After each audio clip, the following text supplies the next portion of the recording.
India میں مولانا ثناء اللہ امرتسری رحمۃ اللہ علیہ ہماری جماعت کے بہت بڑے مناظر تھے، بڑے حاضر جواب، اللہ انہیں گھری کے رحمت فرمائے۔ انہوں نے ایک علاقے میں، بستی میں اہل حدیث تھوڑے تھے، اہل حدیثوں نے مسجد بنوائی، حنفیوں نے قبضہ کر لیا، جیسے آج کل لوگ کر لیتے ہیں، قبضہ کر لیا۔ کیس عدالت میں چلا گیا۔ اب عدالت میں یا تو اس زمانے میں ہندو جج ہوتے تھے یا انگریز ہوتے تھے،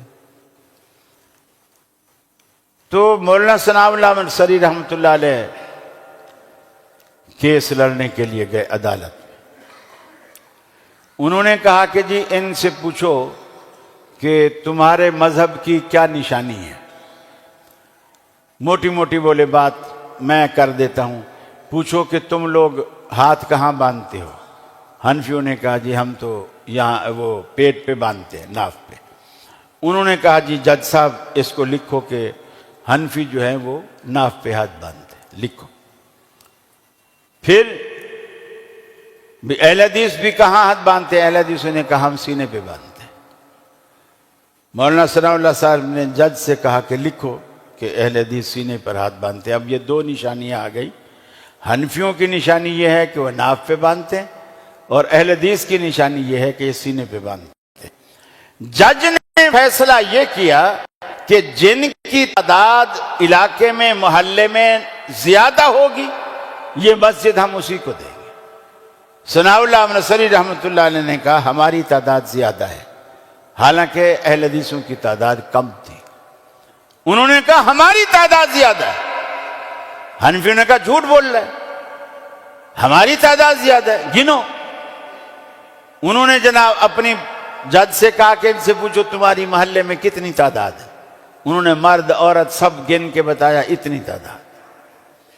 اہل حدیثوں نے بھی اپنے مرد عورت گن کے بتایا، لیکن مولانا ثناء اللہ نے جو ان کی عورتیں تھیں نا، ان ساری عورتوں کو اپنی جماعت میں شمار کیا۔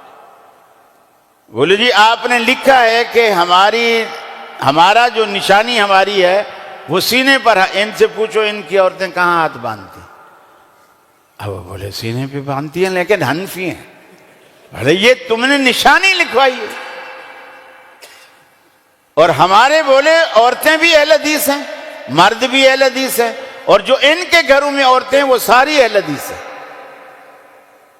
جب اکیلے ان کے مرد گنے تو وہ تھوڑے بنتے تھے، چونکہ اہل حدیثوں کے مرد بھی، عورتیں بھی، اور حنفیوں کی بھی ساری عورتیں اس میں شامل ہو گئی، تعداد بڑھ گئی۔ اب وہ جج لوگ مسلمان تو ہوتے نہیں تھے، وہ تو بس دلیل اور پوائنٹ دیکھتے، انہوں نے کہا تو پوائنٹ ویلڈ ہے، فیصلہ کر دیا کہ بھی اہل حدیث جیت کے، مسجد ان کو مل گئی۔ اگر آج بھی یہ اسی طرح ووٹنگ کروائیں نا، یقین مانیے ساری مسجدیں ہمیں مل جائیں، ساری مسجدیں ہمیں مل جائیں۔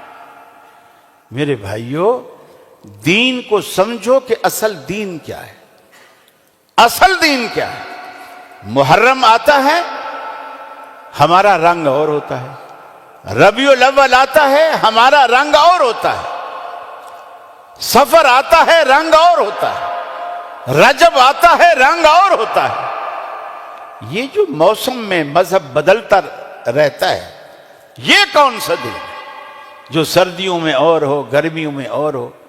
رسول اللہ نے تو ایسا دین نہیں پیش کیا۔